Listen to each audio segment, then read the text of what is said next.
আমাদের প্রাণে মারতে চায়।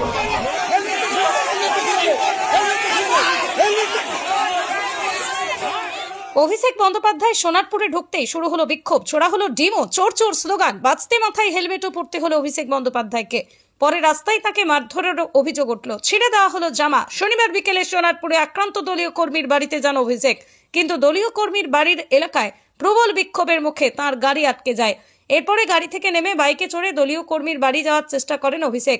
জনরোষের জেরে বাইকেও গন্তব্যে যেতে পারেননি অভিষেক।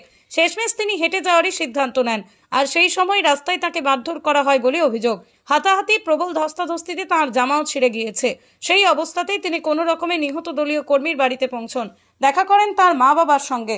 এরপরই নিহত দলীয় কর্মীর বাড়িতে বসেই অভিষেক বলেন, আমাকে প্রাণে মারার চেষ্টা করা হচ্ছে, আমাকে খুন করতে চাইছে, করুক না, আমার লাশ বেরোক এখান থেকে। এরা আমাদের প্রাণে মারতে চায়, মেরে দিক, মেরে দিক, আমার মৃতদেহ উদ্ধার হোক এখান থেকে, কিন্তু আমি জায়গা ছেড়ে যাবো না।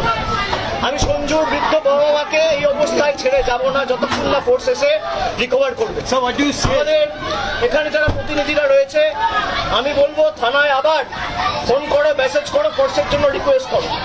যদি না পাঠায় হোয়াটসঅ্যাপ পাঠিয়ে এটা অন্যকর থাকুক। পুরো ঘটনার ভিডিওগ্রাফি রয়েছে। আমি হাইকোর্টের দৃষ্টি আকর্ষণ করছি, আমি রাজ্যপালের দৃষ্টি আকর্ষণ করছি। দরজা ভাঙার চেষ্টা করছি, পুলিশের একটা লোক নেই। কি পরিস্থিতি হয়েছে